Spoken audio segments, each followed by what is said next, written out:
Hola, el día de hoy hablaremos de farmacología de los hipoglucemiantes orales e iniciaremos con el grupo de sulfonilureas. Bien, iniciaremos con algunas generalidades e historia de este grupo de medicamentos.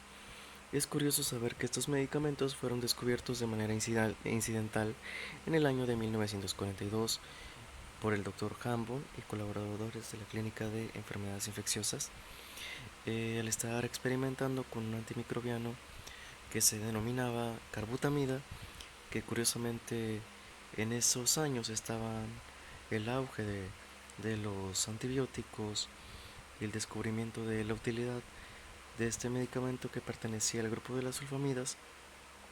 Al estar haciendo los científicos los estudios experimentales, se dieron cuenta que podían reducir la glucemia.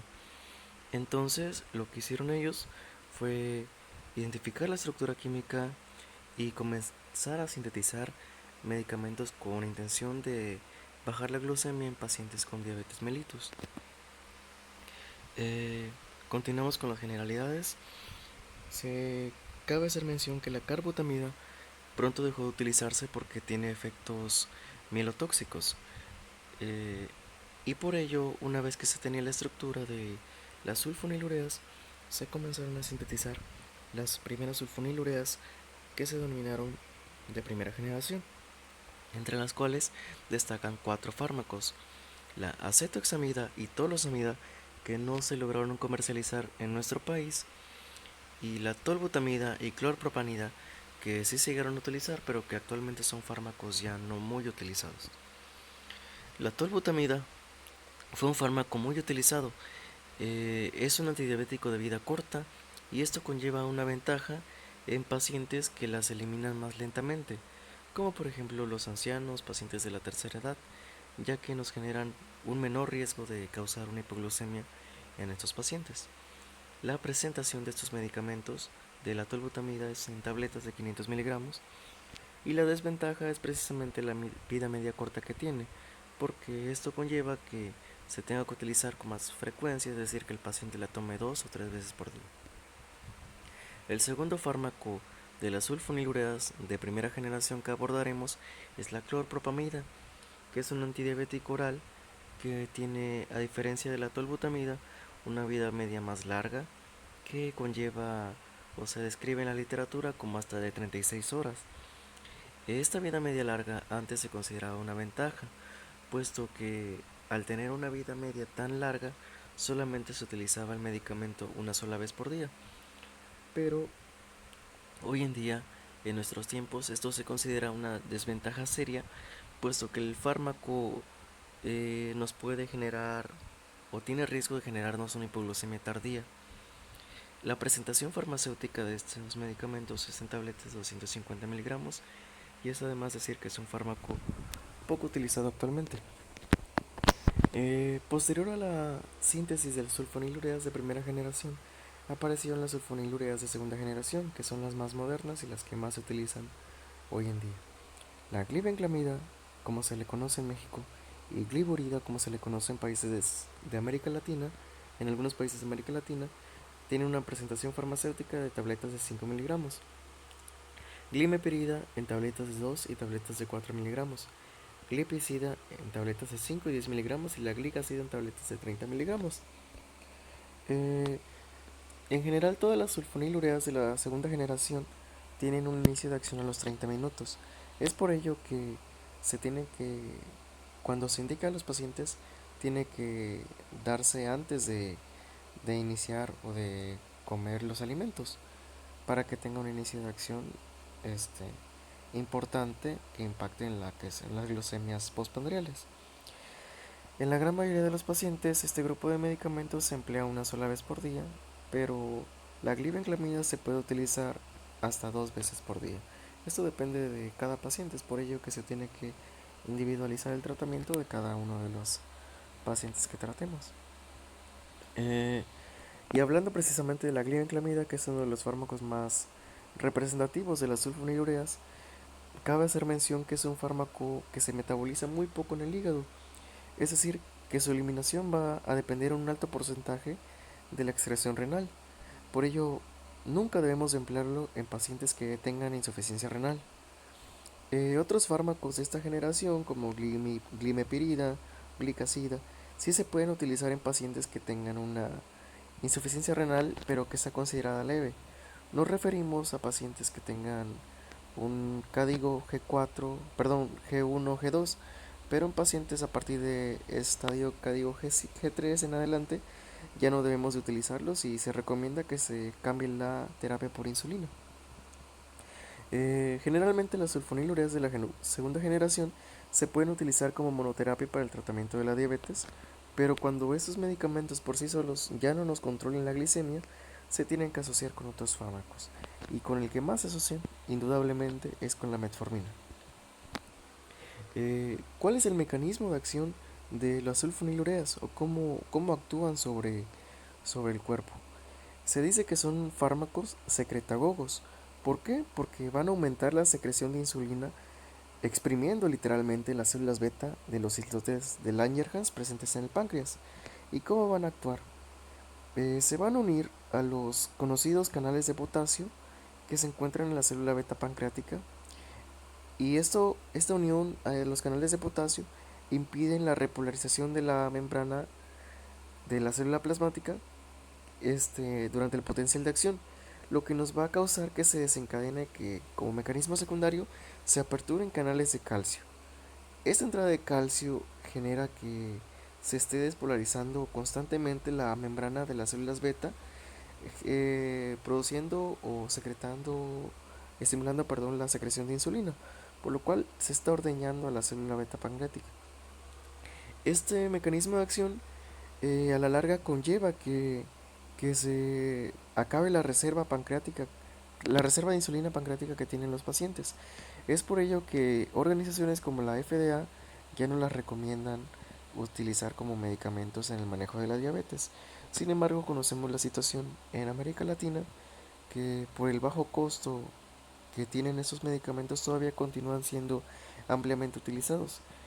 Es importante que como personal de salud sepamos cómo actúan estos medicamentos, porque generan un desgaste a la larga de los pacientes.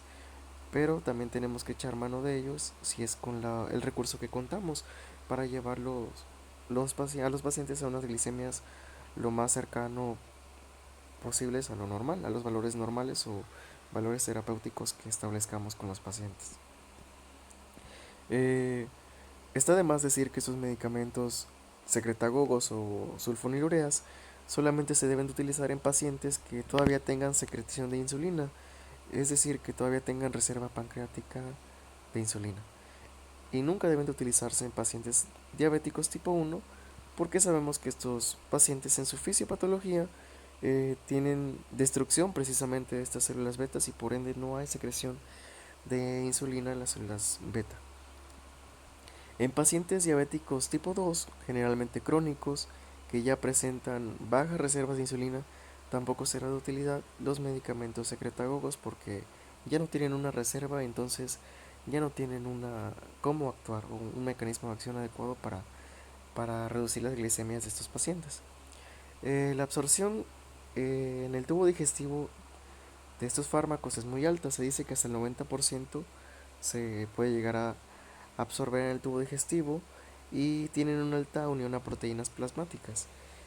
Esto tiene importancia clínica porque algunos medicamentos pueden desplazar a las sulfonilureas de su unión a proteínas o bien inhibir su biotransformación hepática. Algunos ejemplos son el dicumarol, fenilbutazona y sulfamidas. Entonces se retrasa la biotransformación y excreción del fármaco, por lo cual puede producir periodos de hipoglucemia. Y hablando de las reacciones adversas de estos medicamentos, la hipoglucemia es la principal reacción adversa que se presenta con la utilización de estos medicamentos, y se presenta sobre todo con los sulfonilureas de la primera generación, tales como la clorpropamida, y es de forma menos frecuente en las sulfonilureas de la segunda generación. Ahora, ¿qué factores nos desencadenan hipoglucemia? Dosis altas, incremento de actividad física, que se ingiera estos medicamentos con una baja o nula ingesta de carbohidratos, pacientes que tengan insuficiencia renal como se mencionó previamente, o también inclusive pacientes con insuficiencia hepática que no puedan metabolizar. La clorpropamida además si se utiliza a dosis de 2 tabletas al día, nos puede generar una hepatitis reactiva y con ello una ictericia en el paciente. También la clorpropamida, que es un medicamento de la sulfonilurea de la primera generación, si el paciente toma esta pastilla e ingiere bebidas alcohólicas, puede presentar un edema y un enrojecimiento facial, además de que presentan edema mareolar. También la clorpropamida causa aumento en secreción de hormona antidiurética y debido a ello una retención de agua. Por esto puede generarnos como consecuencia un desequilibrio hidroelectrolítico en la cual el paciente presente hiponatremia, secundario a las grandes retenciones de agua que el paciente puede tener. Estos medicamentos también generan ganancia de peso cuando se utilizan por un tiempo prolongado, porque tienen efectos secretagogos en la insulina y por ello aumentan el depósito de grasa en el tejido adiposo. Eh, Tenemos que saber las indicaciones precisas también que tienen estos fármacos. Como mencioné, las sulfonilureas generan un incremento de peso, entonces se tienen que indicar en un paciente que no tenga sobrepeso ni que tenga obesidad, es decir, que tenga un índice de masa corporal igual o menor a 25 kilogramos por metro cuadrado de superficie corporal. En pacientes con un peso normal, con una glucemia inicial que tengan menores de 240 miligramos por decilitro, podemos utilizarlos como monoterapia, dando la pastilla 30 minutos antes del desayuno y que vayamos haciendo los ajustes acorde a las glucemias que presente el paciente. Tenemos que tomar en cuenta que si después de 3 meses de estar en tratamiento el paciente continúa con hiperglucemia, podemos agregar o asociar un segundo fármaco, que como mencioné previamente frecuentemente es la metformina.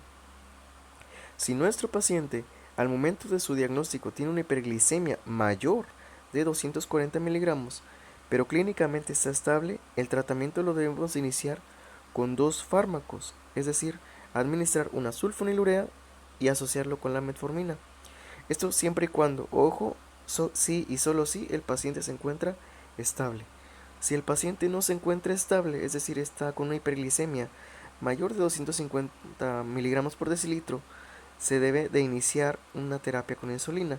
Hablamos de un paciente inestable, un paciente que tiene una complicación aguda, llámese cetoacidosis diabética, estado hiperosmolar, eh, deshidratación severa, es decir, que el paciente esté clínicamente inestable. Tenemos que llevar al paciente a cifras terapéuticas establecidas y para prevenir las complicaciones crónicas de la diabetes.